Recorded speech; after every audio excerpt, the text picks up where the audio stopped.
Hello, and my name is Peter Rushmer, and I'm your host today of a Half Dozen Things podcast.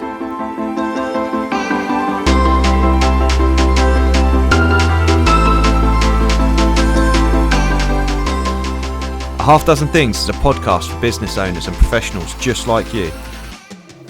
Whether you're an underdog hungry for success, or you're already smashing it but want to continue to level up, we're here each week for you to get insight and learning from the very best in the business. No fluff, no BS, and no self-proclaimed gurus talking about how easy business or life is. Just real, frank, and raw conversations.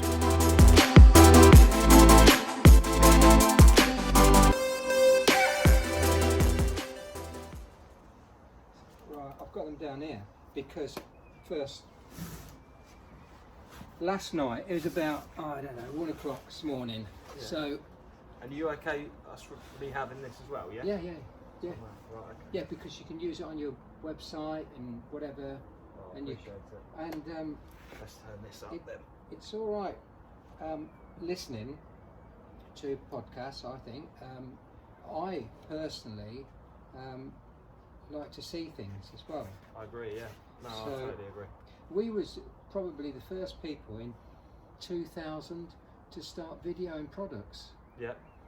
So we would have a setup, we had a studio, and we ended up with something like 10,000 product reviews that we did ourselves on the YouTube and Oh, perfect. yeah. So good. we was in the lead, we was in the front, Got in there. doing stuff like that. Nice, that's recording away really Is it? nicely, yeah. Jolly good. So, Right, so I put down here, you asked for 6 things, so let's just find it. This was last night. Can you remember the question, what it was? I should have it down here, so here we are. Right. Okay, so you asked me 6 top areas for business people to focus on to achieve success. that's it, yeah. Yeah. Well, I can't answer that because everybody, you in business and everybody in business, will find what their 6 top areas are. So, because it says what business people should focus on. All I can tell you is what, from my perspective, what has made me. And I don't like using the word success because I just think it's like everybody can be successful or everybody's successful. You don't have to be in business to be successful. Yeah. So I, for this purpose, I'll use that word that's bandied about, successful. So my top 6 that I focused on, Yeah. and that has taught me more in business than anything else, I can tell you those. And it was just that I thought about these, and it only took about 2 minutes. Where have I been in business from the start to not finish, because hopefully it'll never finish. And these, I realised, I took another look at them just before you came, and I realised they are like in order of our business, the way it developed, Yeah. but I wouldn't say they are in that order, only for me, but they're all exactly the same. They're all on a level playing field that you need this combination, or I needed this combination. Yeah, got you. And I've put a 7th one in. I know I shouldn't, but I do a lot of things that I shouldn't, and I always have in my life. But that's what makes life interesting. And the 7th one, I've realised that it goes along with the other 6. Every single one needs the 7th with it, and it needs it to start with the 7th. So it's 7, 1. I'm not going to tell you what 7th is for a start, but so it's 7, 1, 7, 2, 7, 3, because they go together. Anyway, let's, I know I'm waffling on. Not at all. But right, okay. So number 1, for me to focus and my success is a why. Why? So anybody who's in business or thinking of going into business, why? why would you want to go into business, or why are you in business? And that question is very often asked like before you go in, which is an essential question to ask, and when you're in for a few years, and very often at the end, because people go, I've been in this business 40 years, why? So why is an essential thing, so we can deep dive into that a bit further on. So number 2 is set your goals. And you probably will set them and reset them and reset them over years and years and years, but that's, to me, it is essential.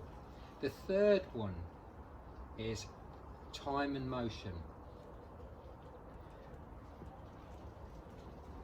So that is essential when you are running a business. Time and motion is absolutely essential. The fourth one for me is education. Now, for the first 15 years of my life, I didn't think I got any education, because I came out of school really not knowing how to write my name, because I never knew where the letters went. I knew all the letters in the name, but I didn't know exactly where they went because I'm dyslexic. And when you are dyslexic, look on my website, and it's got a bit on dyslexia, and it shows you a video of how dyslexic people see these letters dancing around in front of them, and so my education was, I come out top marks in being stupid. So my fifth one is become flexible. So when you go into business, you have to be flexible, and you have to be flexible in your mind, because your mind plays so, it's the only thing you've got. It's everything in life. So where do we get to? Oh, number 6. Right, don't forget to always use the KISS method. Have you heard of it? Keep it simple, stupid. Is that it? There we are. So, but most people say principle, don't they? They keep it simple, you know, the KISS principle. Do you know why I use the KISS method? Oh, no, why? Because I can't spell principle.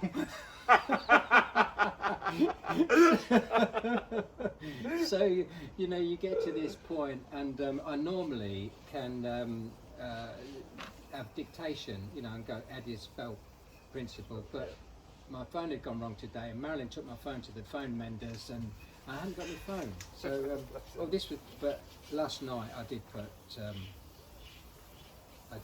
principle, but I love it. I only wrote it down, and that would be wrong. It would anyway. I'm waiting for bated breath for the 7th thing. Then you've really built the tension. Yeah. So number 7, and it can be a lot of this is reverse psychology as well. Number 7 has to go in with every single one of the 6, or any one that you choose that is successful to you, whatever it is. This has got to go with it, and that is speculate to accumulate. Love it. And when you say speculate to accumulate, most people think they're talking about money, and it's the furthest from the truth. About speculating to accumulate. It doesn't start with money. It starts in your mind. You've got to speculate your time. You speculate your thoughts. Everything is comes from your mind. Got you. Yeah. So they're my 6. Amazing. And I don't know whether you want to ask any questions on that. I'll be honest, they're absolutely fantastic. So, for the listeners, Neville's just introduced himself. We're sat on the balcony at his lovely house overlooking the bridge at Wansford. It's an amazing place, I must say. And thank you. I've never been anywhere as nice as this, so I feel well out of place. But Neville, I really appreciate you joining me. Thank you so much. And we've just had Neville's kindly done an hour's mentoring with me before we started recording the podcast as well, and he had some fantastic insight to share with me as well. So I'm really looking forward to the podcast. It's going to be an absolutely fascinating listen or watch. If you're watching on YouTube, we're also recording this on Neville's phone, so hello everyone there. And we're just recording on there too. So I love that seventh thing, speculate to accumulate. Now I think we'll probably go through that at the end, but I see that sort of fills into everything. So the first one, Neville, why?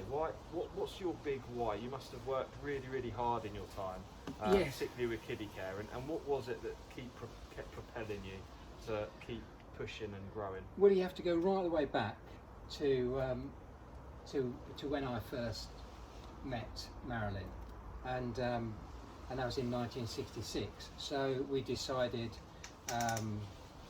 that we was going to be together. You know, we decided our life would be together, and why? Because I fancied her. You know, 16-year-old, and she obviously was the same about me, and we thought we went together well, and so we wanted to create a life, and it's a second question really about setting goals. So we set our goals, which was to spend our life together. That was an easy goal because we knew we could do that. The next goal was that we wanted to have a family. Well, that's quite easy to achieve, you know, with a look on your side. So we knew those goals could be achievable. Yeah. And the third one was to have a house of our own. And why not? Because most people in those days were getting houses. You know, it was all the trend. My father had a house of his own, and I thought that was an achievable goal. Yeah. So they were the three goals that we set our hearts and minds on. Yeah. And there was a fourth goal that we didn't believe we would ever get in a million years. But we had this goal in our mind. It was way off track, but we thought about it every day. And from the age of 16 to 24, that was 8 years, we probably thought about this goal every single day of those 8 years. And that was to look after ourselves. That meant going into business, but it didn't feel like that at the time. It was just because I was quite lazy, really.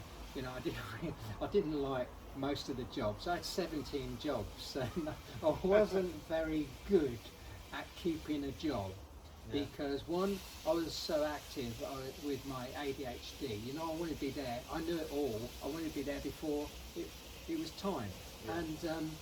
And I couldn't understand what was going on because I could do it easier, quicker, and I'd always got a way around different things. Show me how to do it and I'll do it, but I'll do it quicker than you, I'll do it easier than you. Perhaps you don't even have to do it at all. Yeah. You know, and I was the kind of person who go, why are you doing it? Because it's a waste of time. You don't need to do that. Because take that out of the equation. And so very often I used to get promoted because I was quite good at things, you know, but then I fell flat on my face because I couldn't read and write. Yeah. So I could organise, and I couldn't take it through. So I used to run to the next job. So in the 60s and 70s, if you left a job in the morning, you could go and get one in the afternoon. Right. It was so easy, you know, and I could blog my way through it, you know, because you go and say, have you got any vacancies? And they'd say yes, and you take your glasses off, and you go in and say, can I have an application form? And say, oh, you know, I forgot my glasses. You say to the secretary, well, would you help me? Would you help me fill it in? And they go, yeah, of course I will, you know. And it's like, and especially, it's funny because they just go, what's your name? I go, Neville Wright. How do you spell Wright? And I think, oh, shit. Is it the TH first or the R or W? Oh, God, you know, and it's like, wow. Anyway, so that was the way that things happened. But in 1974 it all changed because there was a big recession, million unemployed, and I was one of them. And so you got 1 million people looking for a job. How could I get one? I'd be bottom of the list. They wouldn't even take my application. So, but there wasn't any jobs anyway. So therefore, our dream came true of the fourth goal, and that was to go into business. Yeah. And this is getting back to your first question, which said why? Well, why? Because I couldn't hold a job down. Yeah. I needed somebody next to me who could read and write and do that part of the job. When you was in a job, they promoted you to foreman or whatever, or leader of the group. Yeah. They didn't give you a secretary to go with it. No. They didn't. They expected you to be all right. Anyway, so therefore, our dream came true of the why. So that's why we went into business. Apart from when I was on the dole, I said I need another £2 because I need to feed the family, and what you're giving me is just not enough, to be quite honest. And they go, right, you've got one child. They looked at the father, said, if you want another £2, have another child. I said, are you joking? I can't afford to feed the one I've got, let alone have another. And I was sad and angry at the same time. I said, well, you can keep your assistance money. I don't want it. I'll look after myself.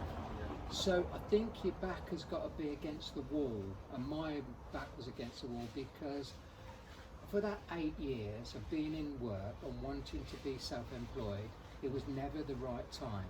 I hadn't got the skills, I didn't know what to do, I hadn't got the money, it was winter, I'll wait till spring, I'll wait till autumn, because I didn't know what to do. But these people made up my mind for me. They said, you're fired. And that was the best thing. And anybody thinking they want to go self-employed now, or have a business, it's a great time, because being the firing line now in 2020, for the next few months people will get fired, and if there's any chance of redundancy, take it, because it gives you a little. I never got redundancy, but it's a great opportunity.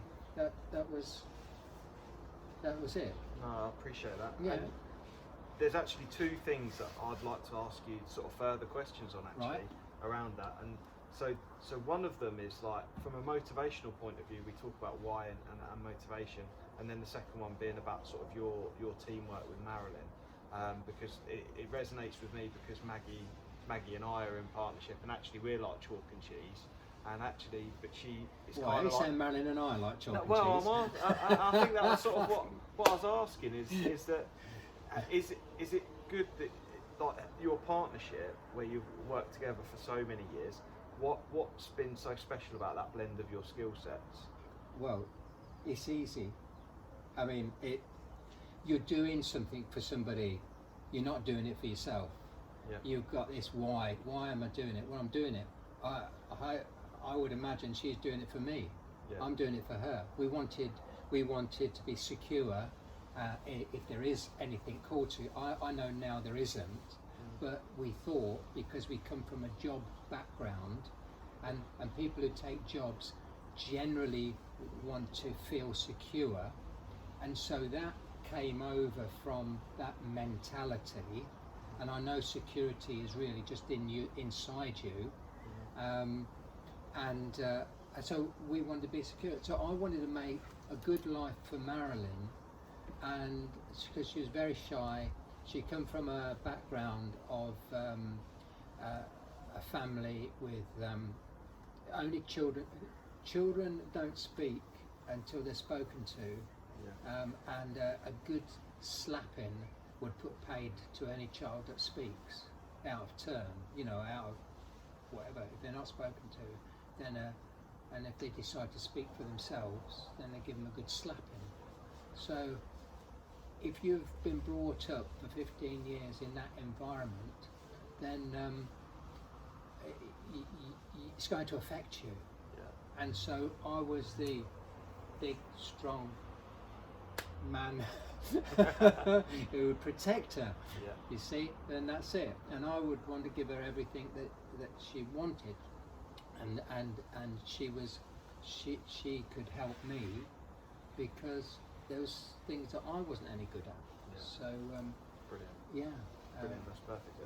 And then so the other thing that I wanted to just ask was, so when I look at the way I'm motivated, I'm often more motivated by the things I'm running away from than the things that I'm running towards. So it's all, a lot of people will run towards being self-employed because they perceive that they're going to be wealthy and have more time and what have you. But actually, the thing that motivates me, which is actually, I run away from the fact, similar I suppose to or resonate with what you're saying, in that I've had some really, really tough times when I was working, some really tough times, and you know the money was never quite enough for us to have a comfortable life. So I guess I was running away from that feeling of lack of control and being at someone else's, someone else being in control of my destiny and sort of taking that control back. And it's more, I think that motivates me more, the fear of being poor and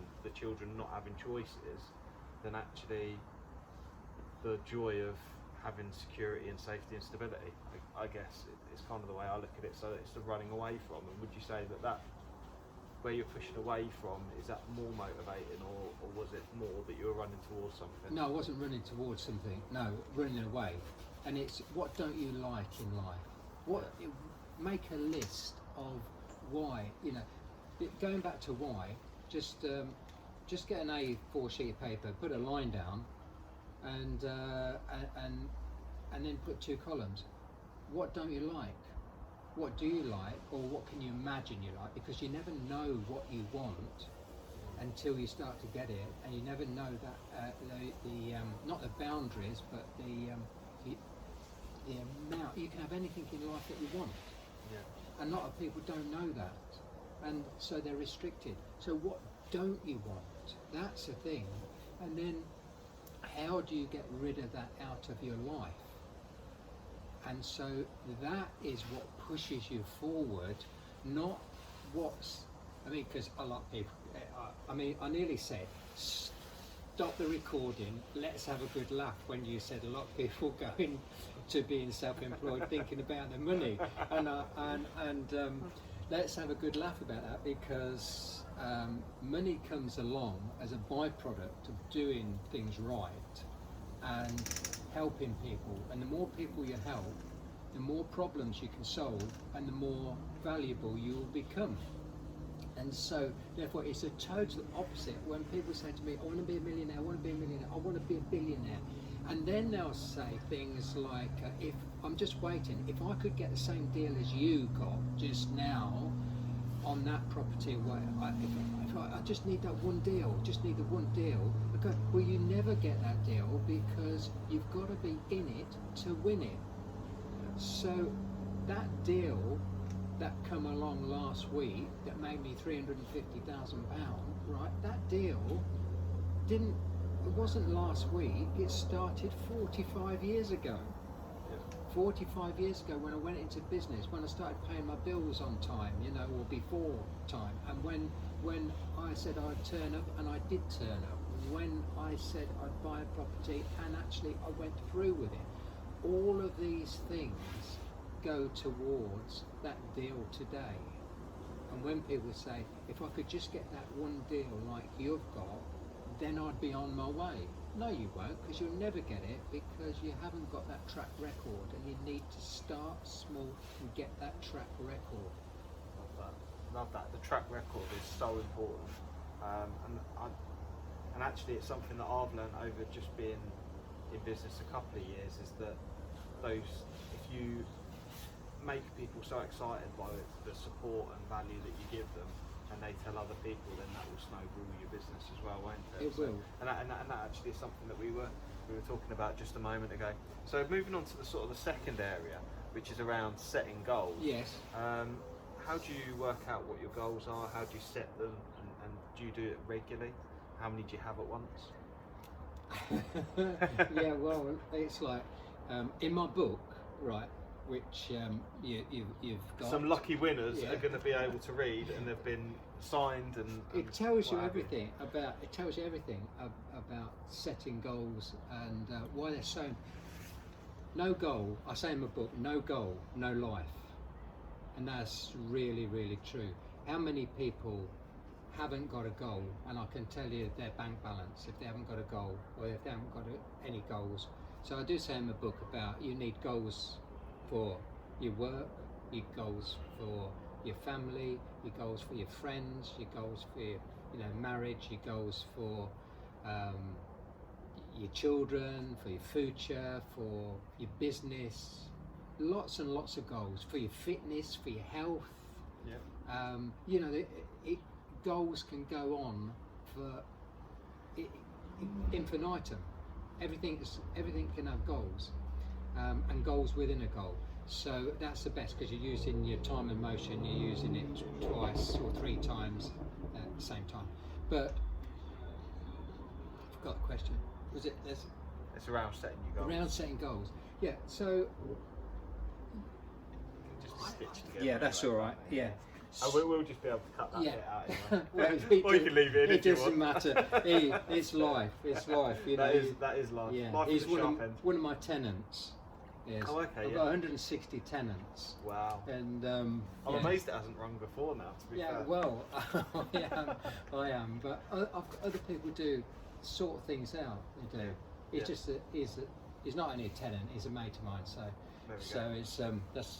Yeah. So anyway, but any tenant can ring me. I've got no issue with that. But I do think they do appreciate, because they can ring me at any time, 24 hours a day. They don't. So, which is, again, reverse psychology. It's like, anyway, where are we? Goals. So we had a goal to put food on the table. Yeah. We had a goal to build the business, and we had a window cleaning business. Most people have a window cleaning round. We didn't have a window cleaning round because there's a ceiling. You can only do 20 houses a day, 5 days, 6 days a week, whatever it may be. Do that every fortnight, every 3 weeks, and you've got a ceiling, and you're soon up to your ceiling of your income. So it might as well be a job. So why not turn that window cleaning round into a window cleaning business, which is not window cleaning, it's property maintenance. What is window cleaning but property maintenance? Yeah. So you turn that window cleaning into painting and decorating, into cleaning gutters out, mending fences, and then small jobs. Within 3 years we'd got 6 people working with us. I say with us because it's like we worked as a team. Yeah. They worked for us because I paid them, but actually they work with us because that's how we define it. So goals. Our goal was to have a holiday, and we couldn't afford one for a few years, so we made that goal every day. So people go, you haven't been on holiday for years. I even know, because every day's holiday. Because if you can't have something, then you have to accept it while you're doing things. You have to accept that you're not going to go on holiday because you need that money for your equipment to build your business. And what comes first, the business or holidays? If you spend money on holidays and you haven't got it and you put it on credit card, that's bad debt. But if you don't go on holiday, but you spend it on ladders and equipment and what have you, which will bring in more money in the long run, that's going to give you as many holidays as you want. Yeah. So, it's delayed gratification. Yeah. But don't delay it too long. Yeah. That's what I like to hear. Yeah, because you don't want to be the richest person. 6 foot under. Right, okay, yeah. Maybe that's a podcast for a future episode. Yeah, it could be, couldn't it? Yeah. Yeah, nice. Okay, so, to be fair, we're moving on then to time and motion then. Okay, so, yeah. Tell me a bit more about why time and motion is important. Well, I find this really interesting because no one that I've interviewed has mentioned time and motion. Well, the thing is, it goes along with procrastination, and most people say, I'm going to do it, and they never do it because they sit on their arse. They sit on their arse and they're not getting paid for anything. And you say, there's a job available there, why don't you, even if you're self-employed, some people won't take jobs because they say, I'm not working for a pittance. I'm not cleaning somebody's house for, in those days, 30 pence. I'm not doing that. Well, and that's the going rate. So they'd rather sit on the backside and get nothing than go and clean somebody's windows and get the 30 pence, as they say, a pittance, but it's not. What you are doing, you're investing. You've got the time there and motion, you know, you're doing that job, but you're investing that time and getting a little bit. But that person then goes, while you're here, can you just give me a quote for painting the whole outside? All of a sudden, that 30 pence job's turned into a £200 job. Yep. You see, but they shoot themselves in the foot. So many people who go, I'm not working for pittance. Well, nor am I. I'm working for the future. I'm educating myself. Yep. So time and motion is, you don't relax. Don't have any, you know, if you can't afford to relax, don't. Carry on going. If you see Cassius Clay, Muhammad Ali, he was one of my heroes, right? He was in the gym and they said, how many push-ups do you do, or how many weights do you do? And he goes, I start counting when it starts hurting, when I can't do any more. I start training, you know, they all go in for 8 hours a day, and he said, my training starts when everybody leaves. They've done 8 hours a day, and it was like time and motion. I could earn twice as much as any other painter in the country, twice as much. And people go, how do you do that? Oh, it's quite easy. I start 2 hours earlier, I don't have my breaks, I finish 2 hours later, and I go quick, you know, because I'm ambidextrous. I use two hands. It's like, come on, you know. It's like you can do it. Yeah. You can, if you want to. If you really got that burning desire to get out of that rut and to, you know, get out of that. I describe going self-employed as at the bottom of a mountain in the cold and freezing cold, and I wanted to be up at the top of the mountain through the clouds, basking in that sunshine. And the thing is, you can't do one without the other. You can't go through life, you can't go through a fun fair and expecting to go on all the rides without going on the House of Horrors. You can't do it. You know, you have to go through those, even if you don't want it. Love it, yeah. So goals, you need goals in your life, you know, and small goals so that you can actually achieve them. Don't have some bloody big goal where it's, I want to be a millionaire. Yeah, what? Yeah, what, today? No, just get a goal for today. You know, can you do another couple of hours? Can you get that job done? Can you just get a sweeping brush? Can you sweep up? You know, can you fill those sandbags better than anybody else? What can you do that you're capable of doing, but become the best?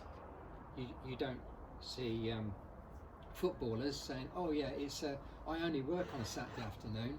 But they only get paid for a Saturday afternoon, but they don't tell you about the 12 hours a day training for the other 7 days.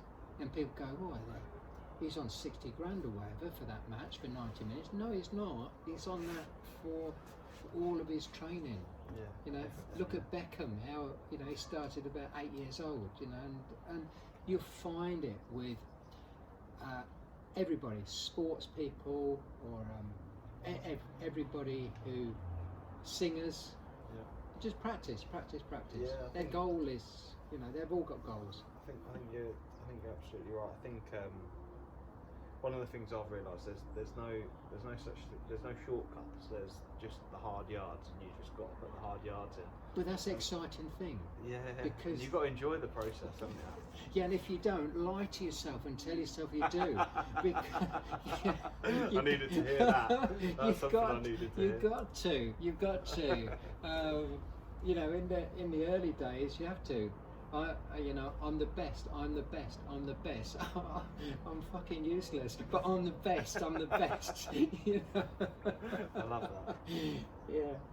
Oh right, okay. Well, I do practice a bit of that in the mirror in the mornings, because sometimes someone wise once told me that you can be a good business owner, a good husband, or a good dad, but you can't be all three at once. Why not? Why? Why limit yourself? Because I'll tell you what, I struggle. Yeah, well, I do struggle. I do find if I work too hard in the business, I feel like I don't spend enough time with the kids, you know. But well, everybody goes through those phases. So bring the kids into the business. yeah, My kids started when they was 10 years old in the business. yeah. You know, and they had no choice because I couldn't leave them at home. It's against the law. It's funny you say that actually, because on a Saturday morning I've been taking them with me so I do client visits on a Saturday morning. Yeah. And I'll get the kids up. My lad got up at 5 o'clock the other morning and came with me up to North and Yeah, Newark. nice one. I told you to bring them here. Yeah, I know. And to be fair, for listeners, Neville did say I had to move the time of today's meeting because Maggie was training, and he said I'll just bring the kids with you, which is very very kind of him. But having seen the house, they're definitely trash it. No, they wouldn't. I'd sort them out. We're kind heart. Yeah, absolutely. Well, it's all learning for the future, isn't it? Right. Yeah. Which kind of brings us nicely onto the next area, which is around education. Yeah. Which I think is a massive personal self-development, what have you. I think it's really important. So, obviously, education's a bit of a different one for you because you first 15 years were a real struggle. So, and how did that change as time went on? I did. Well, you see, they gave me the wrong curriculum. The curriculum they'd got wasn't for me, and they'd got no understanding of there was more than one curriculum, and there's a curriculum for every child on the planet. You know, there's you can make some curriculums go together so you can have a bunch of people, but the curriculum for dyslexics or ADHD or Asperger's or whatever is a different curriculum for what they call the mainstream. And so many kids shouldn't be in the mainstream. They should be in their own stream. They should, and they should be able to choose a lot more what they do, because when you choose as a child what you want to be every year, what you want to do, it'll change over time. So one year you'll probably want to be a footballer, so that's fine. So let them go on the pitch and play football all day, because sooner or later they'll need to understand what the game's all about, so they'll need the history of the game. They'll need to know where all the football matches take place in the world, so they'll need geography. They'll need how to speak to the people when they go to France and play their games. They'll need all these things. But if you teach geography and French, kids won't take any notice of it. It's going to be something to do with what they like, and then they will bring what they need into what they like. And so there was nothing I liked at school apart from gymnastics and chess, which was a chess club out of school, and the only thing I would say throughout the school, it started at 14 years old, and that was accountancy. So they were the three things. Chess started at 12, gymnastics started about 11, and accountancy started at 14. But when I say accountancy, that was only half an hour a week, and we had a choice, and it was either art or accountancy. So out of the 30 kids, 24 went into the art because they could throw their paint about and be hooligans, and 6 kids went into accountancy. I went into accountancy because I knew that the kids would throw paint at me, and my mum couldn't afford clothes, so my jacket, I couldn't go home with paint on my jacket because she would just cry, and that was the reason.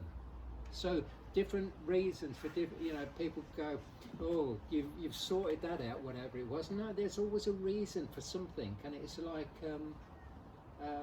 could be the opposite thing to what anybody was thinking. It wasn't because you're interested in numbers. Yeah, it's brought a tear to my eye talking about my mum. Oh, bless you. Bless you, yeah. Oh, wow. She used to say, "You'll miss me when I'm gone," and of course you'd go, "No, I won't. No, I won't." Yeah, but I did. Yeah, and that's it. Yeah, but that was. You and me both. My mum, if she's listening, she won't be listening, but she can be a bit of a dragon as well, you know. And but yeah, wow, it's. So what was that? Education. Oh yeah. So talk a bit more about sort of how. So my how things car develop, has been my classroom since 1980. Yeah. So that's like 40 years. So it used to be tapes, used to be then discs, and now it's audio. So I learnt everything from being in the car, and the further away you are from your work, the better it is, because the more education you can get. And then you saw all the books I've got. You know, maybe when I started buying books, I could read 1 in 5 words, you know, but then I had to make the rest up to go around those words and think that I knew what they're talking about. But you know, I've read thousands of books, and let me just tell you, to all your listeners, there is nothing in any book whatsoever that's any good at all unless you take action on what you've just learned. And I used to find, you've seen all those old tapes, Think and Grow Rich, 7 Habits of Highly Effective People, all the stuff that I've got down in my studio, and I've spent a fortune on those because they were really expensive when you couldn't get them for a start. Now everything is so cheap, it is. And you could listen, and especially with a retail shop or the property maintenance which we was in, you could implement what you'd learned within hours, and so you could get your money back on that education virtually straight away. You could, because you could implement. And if you don't implement, if you read a book and don't implement what you've learned in it, then there's no point in reading it. Yeah. Wow. And I must say, it's been an absolute privilege. I went down to Neville's studio earlier and we had a look at, like he says, 7 Habits of Highly Effective People by Stephen Covey, and there was also Think and Grow Rich, Napoleon Hill, and they're on tape. So there'll be people listening to this going, "What's tape?" But it's that bit, that thing that you put a pencil in and wound forward and wound back and got chewed up and what have you. And actually, I can totally believe it. I imagine they were absolutely ridiculously expensive. They were. There was like $39.99, you know, in 1980 for a pack of 4 tapes, and it's like, but they were worth millions of pounds. Yeah. And I wore those out, because when you read a book or when you listen to tapes, when you listen to audio, don't listen to it once. Yeah. Listen to it over and over and over again, until, because you hear something different every time you read, or every time you listen, you hear something that you'd missed. Yeah, definitely. This is like way before, so like I subscribe to Audible, so for like £8 a month I get a book a month, and you think how cheap and accessible that is. I actually ordered a book today, Feel the Fear and Do It Anyway, because I realised that I've been suffering with some scarcity and fear worry, so I had a little book for a look for books with fear. I bought it for £1 off Amazon. Bought it for £1. And you think about the return on investment if I implement anything from that. So I feel very fortunate that now we're in a time when information is so readily available.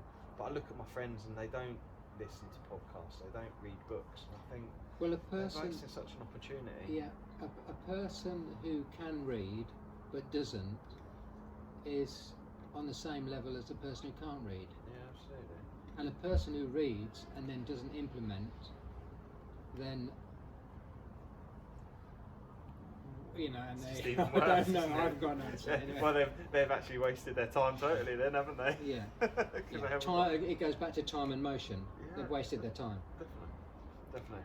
And there's literally bookshelves full of various books down in Neville Study as well. So it's an incredible place. Okay, so the fifth area you mentioned was around becoming flexible. So are you able to just explain becoming flexible a bit more? I heard something years and years ago about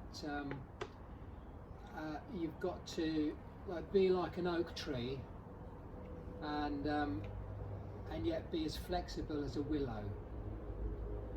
And so I went into a Starbucks. I think it's a Starbucks, or is it? What? Oh, cost? No, Starbucks. Yeah. So I built this Starbucks, not far from where you live, and I rent it out, and they pay. The Starbucks going rate is about 65 to 70 grand a year for a Starbucks coffee place. It's not telling secrets because everybody knows that if they're going to build a Starbucks, what they're going to get a return on. So I went in there because I had been for a meeting at Handelsbanken, which is another tenant of ours, and I thought, well, I won't go past without giving them some business. So I went in there, picked a pack of sandwiches. I didn't really want the sandwiches, and I know I shouldn't have. I shouldn't eat them because sandwiches and me, I just want more. So, and then I asked for a latte. So they got me that, and I went to pay, give her a £20 note, and she mumbled something because she'd got this mask on, mumbled something that we don't take money. Really? Well, I haven't got a card. Well, I have got a card, but I hadn't got one on me at the time. And now I make it a point now to go to the bank, draw the cash out, and I pay everything in cash because people say you're a rebel, you know, and I probably am. I'm going to change my name from Neville Wright to Reb Val. Yeah, anyway, so they threw the coffee away. Wow. Yeah, and this is the high street in Stamford is closing down like there's a plague. And but people, they don't let you in. I went to Halford the other day to buy a £100 cooler because I was on holiday. I wanted a cooler to cool my beers. Oh, and my mate who was with me came and he wanted one, and they go, stop. But I could hear them. I hadn't got a mask on because I've got an exempt thing that you can get off the government, because if you don't like putting some over your mouth, you can get an exempt certificate. So, and I don't like to be restricted in talking to people. But if I was deaf, I wouldn't be able to understand what he was saying. No. He's saying, back, get back. I go, what's the matter? And he goes, what do you want? I go, the lights were off. There was barricades at the door, and I said, I want a cooler. Oh right, okay, go and get one. Where's your mask? I said, I'm exempt. He said, all right. No, you know, and so he got £200. But if I didn't really need that cooler, I'd have walked off. Yeah. And they're killing the people in their stores are killing the high street, forcing you to put this gel, which you don't know what's in it. 47 of them, of the 59 have been banned because some of them have got like paint stripper in them. Yeah. You know, don't go into shops, 6 shops, and put 6 lots of gel on your hands. You'll get something. Yeah. They'll end up burning. Yeah. Burning yeah. away. So right? anyway, so I don't know what the question was. Becoming flexible. Oh yeah, you've got to become flexible, and these people are so tight, so they're not flexible, and so their business will break. Yeah. You've got to be very, very flexible and listen and have in your mind what you actually want. What was your why? My why was to be with Marilyn, to have a business, to be successful in that business, to pass it on to my children or sell it and become mega wealthy. Well, that was only after about 20 or 30 years, because you know, my dream at 16 or 24 of being mega wealthy was just I couldn't even think of that, you know. But yeah, so Top man. you know, Top man. I love it. So And then the sixth area, or the half dozen area, because we'll Yeah. talk about speculate to accumulate in a bit. Yeah. But the sixth area was don't forget the KISS method, not the KISS principle. So Yeah, tell me KISS. a bit more about Right. the KISS Well, method. well, most people in business, or not necessarily in business, most people have heard of the KISS principle. Keep it simple, stupid, and or keep it simple. You know, and it was. If you don't keep things simple, then they're complicated, and who wants complication in your business? And so this is where the last S comes in. If you don't keep it simple, then you are stupid. And I've been stupid so many times, and I've told myself, I wasn't going to call myself stupid, because I was called stupid for the first 15 years of my life, and now they've just proved themselves right, because I've just lost £500,000 through being stupid. So therefore, yeah, keep it simple as possible. Now, your competitors don't have to know that you're using this principle, because although you can keep it simple, you can make it look, especially when you're in the retail business, or well, any sector really, I think, that you can make your offering so good that it runs rings around your competitors. Yeah. And they go, I don't know how they do it, but it's a very simple method, which I do go into in the book, about us, and I think it was John Lewis at the time, Yeah. that they just could not keep up with us, and we got such a simple method of doing promotions, that they were so big and so cumbersome. And I'm not knocking John Lewis, by the way, because I shop there all the time, and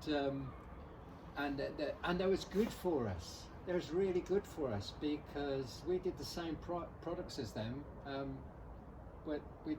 so that was a good advert.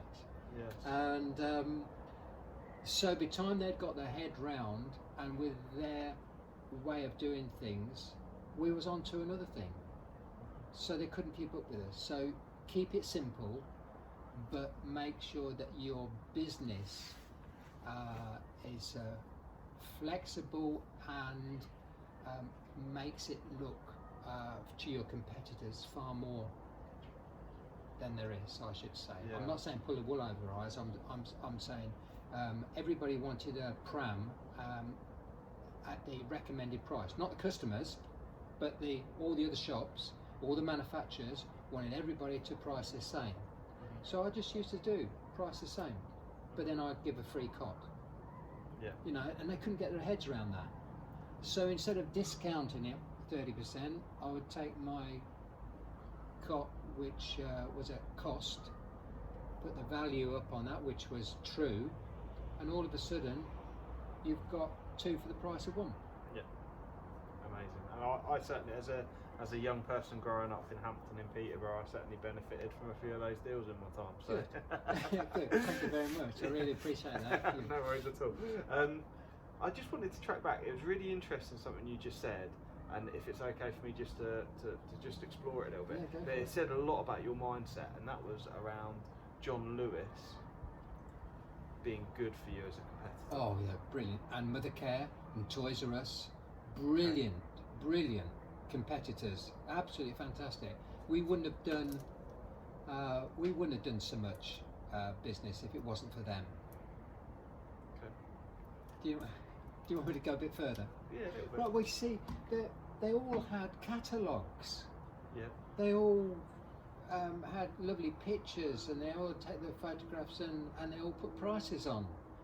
So everybody knew the KVI, no value item. You know, they all knew. So when they come to us, ours was cheaper, or is a better deal for whatever reason. And I tell you what, just going on to profitability and stuff like that, our staff never knew how much profit we was making on each of the items. Yeah. Now, You might say, well, that's normal. Why should they? Because that's confidential and that's private. But it wasn't for that reason. Because our stuff was so good, I didn't want them to sell to the customer our highest profit margin products. Yeah. I wanted them to sell what the customer needed and wanted. Yeah. Nothing to do with how much profit we're making. Yeah. So that again is reverse psychology. They could have, if they used to come in to the office and say, I want to deal with this person's buying £4,000 worth, we'd go through the list. They would see all the cost prices. I've got no issue on them seeing the cost prices because they knew how much it cost for us to open that store every day. But I didn't want them to know how much this pram was making and that pram was making to influence them on selling that. Got it. Whereas a lot of people on commission, that's all they want to know. On about the gross margin. Brilliant. And I'm conscious of your time, so the final one, number 7, which was so important, speculate to accumulate. If you're able to just explain that a little bit more, and then we'll tie things up. Have you seen a dancer, a musician, a footballer, a sports person, you've obviously seen a lot of people, the people who run the marathons in 2 hours or whatever they do. Yeah. The people who are in the Olympics, they've done a lot of speculating. Yeah. For years and years and years. They speculate their time and their energy and their brain, and they speculate in probably not eating, or if you're a sumo wrestler, eating. They speculate with themselves, their mind and the body, and what they're doing. So this is speculation. And when people say, I've been to school, why do I want to go and go to school again? I don't want to be learning anymore. But you do. You need to learn every day. You need to speculate on yourself, your well-being, and if you're going to be doing something, why not be the best? Why not be the best you can be? And then all of a sudden you can be the best, and you can get whatever you want in life.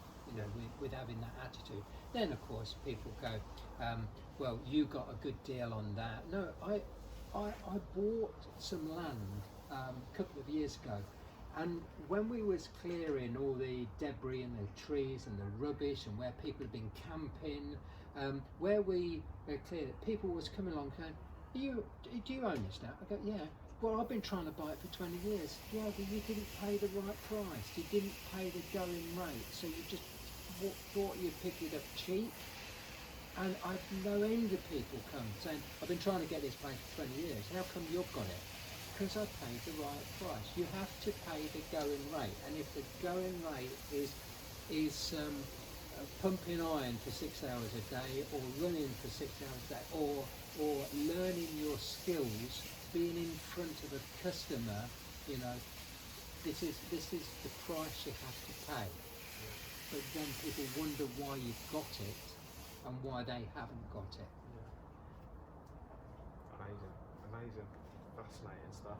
So, had you got any questions from the people on the internet? I had actually. There was a couple of. There was a couple of good ones on there, sneakily looked. Did you have a little look? I didn't understand the pigeon one because I didn't understand that. The pigeon one was an in-joke. So it was a joke I made amongst. Okay, so I'm a committee member of HR Connect Over Coffee, which is an HR Can network. you hear that water? That's Marilyn watering her plants. They look beautiful, though.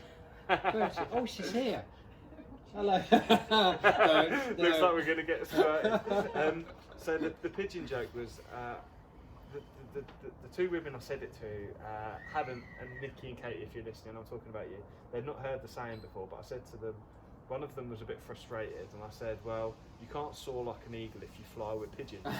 I see, Which I'm sure is something that you've probably, it's a philosophy that you'll have probably heard at some point or another. Yeah, I've never heard of that before, but I thought, well, I asked Marilyn what it was, and she says, well, haven't you Googled it? I said, no, I haven't got time. So she said what she thought it was, and that was the same, yeah. Yeah. So. Well, no, I left them a long time ago. You let the pigeons go. People, they want to drag you down. Yeah. Don't do that. You'll lose. You'll only be coming back with a tail between your legs. Don't. That's too hard. Well, what about the match on Saturday? Well, what about this? And you won't. You'll lose all your friends. And oh my God! And don't get above your station. That's right. Anyway, Stay in your lane and all that. Sorry. Right? Yeah. No, that's spot on. So one of them was around. David from Printbox said you've certainly got drive. That you used to be his landlord, and he remembers you getting your hands dirty refurbing a unit on a jackhammer. Yeah. He says, what ROI gets you interested in a project? At the moment, £1 million. Okay. £1 million. Wow. Yeah. So. That's some big money. Yeah, but it never started like that. Yeah. Of course. It's like the time that I've got. I know we've all got the same time, but I've got less than you. I'm 70 now. Yeah. And so therefore I've got people to look after my in JV partnership and partners. So I'm looking for doing deals with a return on investment of £1 million. We've just done one. We've got a partnership, and it will come out with between 4 and 7 million, depending on the economy and what we actually do. But there's other people involved in that partnership, so it goes down. But it wasn't always like that. Yeah, it was, anything really, anything. Got you. Dove, who's a chap I collaborate with on another podcast called Stronger for Business, he said, over your time as an employer, what has been your most crucial learning on the subject of leading other people? Find what makes them tick. Find where their element is, and if you can educate them into your business. As I was saying earlier, it took 2 years of education to become a pramologist, and we wanted everybody in our business to become a pramologist. So, in other words, with today's internet and education, you can go online. If you want to buy something, you can go online, you can learn so much about it within 10-15 minutes. You can walk into a store and know more than the salesperson. When we was in that kind of business, we used to say, you as a salesperson should know more than the customer. So that was our philosophy on that. And most people used to come into kiddie care. So we had 125 full-time staff in kiddie care. Most used to come for the shop floor or the warehouse. And then after a few weeks, we would find out what they was interested in, or their manager would. And then if they was interested in photography, well, why don't you go into the photography studio, the video studio? Why, if they was interested in bookwork, why don't you go and into the accounts? Why don't you go into security? If you've been a security man, go into security. There was a job for everybody, and in my book I say there's a job for Jackie. And Jackie was a fabulous person who was going to leave. She was in front of me. She'd just come in. She'd been made redundant from Jean Sorrell, and I didn't know. And I put her on the shop floor. I said, I've got a bag. And 3 weeks later, she said, I can't stand it. I can't deal with people. I've got to leave. And I've got to go back into a warehouse. And she'd asked me to come into the warehouse. I said, no, it's too dirty and it's too heavy and it's too this. She ended up being in control of £30 million worth of stock coming in every year and 35 million going out. So, and with something like 40 staff in there. Amazing. So it's a job for everybody. And if you can find what their element is and put them into that, then that's the best thing that I could say. Amazing. There you go. That's fantastic. People leave insight. your business and just there's a job for them, but you know, if people don't talk and find out what's going on. Amazing. Got time for a couple more? Yeah, Is that all whatever. right? whatever. Yeah, Yeah, Simon. Marilyn. I've got to make Marilyn's dinner for sometime between 7 and 11. You sure? Because it's Yeah. 10 to 7 now. Oh, it doesn't matter. I don't care. Right, so Simon Hinks asks, can you ask him what his motivation to keep going in the early days was? Food. I needed food. I needed to pay for my mortgage. I needed food. I needed to pay for the next ladder or the next pot of paint. I needed to buy a house, another house, so that I didn't get rained off, because most builders, most painters and decorators and window cleaners get rained off sometime. I didn't want to lose. This goes back to the time and motion. I didn't want to lose any time, so I wanted to fall back. They used to call them hospital jobs. In other words, they got a job that they could fall back onto. Yeah. I wanted to fall back onto that job to renovate a house, so I didn't lose any materials on any job, didn't throw any materials away, didn't waste any time, and so I needed more money for that to make a secure life. So and of course it was really good, because I ended up going, let's have time and motion on this, let's 6 people get in, renovate a house in 6 weeks and sell it on. We did 100 of them. It's like, and then you get to the point, you get this goal within a goal. If we could start the job when we exchange contracts and they allow us to come into the house, because most of these houses were empty, we got a 4-week start. We only had to lay the money out for 2 weeks before it was up for sale. A goal within a goal all the time. What can you do? How can you think outside the box? That's what excites me. That's what. But it was starvation that kept me going. I weighed 9 stone in those days. Amazing. Sally, Simon's wife, what would you do with 37p today? Well, it's like £3 now, isn't it? I'd buy another bit of scrim and go and do it all over again. Top man. It's so easy, so easy. Well, it's hard, but if you tell yourself it's easy, what I learned from some of the tapes is from my first. I had a record for a start, and you can still probably get it. It was for the army, for Poppy Day. The money was going, anyway, I'll let you know what it was. But it said I can do anything for 12 hours a day that would bore me to tears if I thought I had to keep it for a lifetime. And that was the most powerful thing, because I hated window cleaning. I didn't want to clean drains. I didn't want to do these things, but I needed the money. So every day I kept thinking, I can do this with enthusiasm. I can keep this up for 12 hours a day, because I know I'm not going to do it tomorrow. Yeah. But if I had to do it tomorrow, I knew I wouldn't have to do it for my lifetime. Yeah, amazing. And one final question, which is absolutely amazing, from Bev, and I think it's a great one to end the podcast on. She said, having supported many people with learning differences to overcome barriers during her career, she'd love to know how would you encourage others to embrace cognitive differences like dyslexia to stop them from reaching their goals, or not allowing them to help them reach their goals? Well, I think the question's a bit complicated. It is for a me, complicated question, isn't they it? want to stop all the drugs that they're giving the kids, and they want to let them free out of their classroom, and because children are like fleas, and teachers are like flea trainers. They put the fleas in the jar, they screw the lid on, and the kids are jump, hitting their head against the lid until you can't hear them anymore. And it's not because they're dead, it's because when you take the lid off, they can only jump as far as the top, but they can't jump out. No, let kids jump about.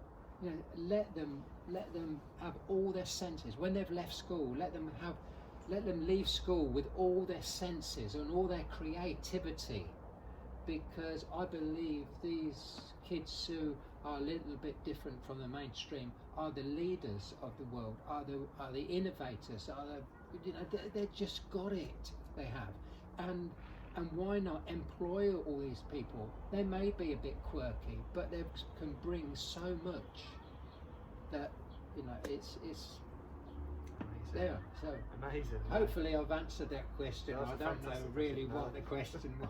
I think that's a fantastic Oh, I know question. that record that I bought in 1978.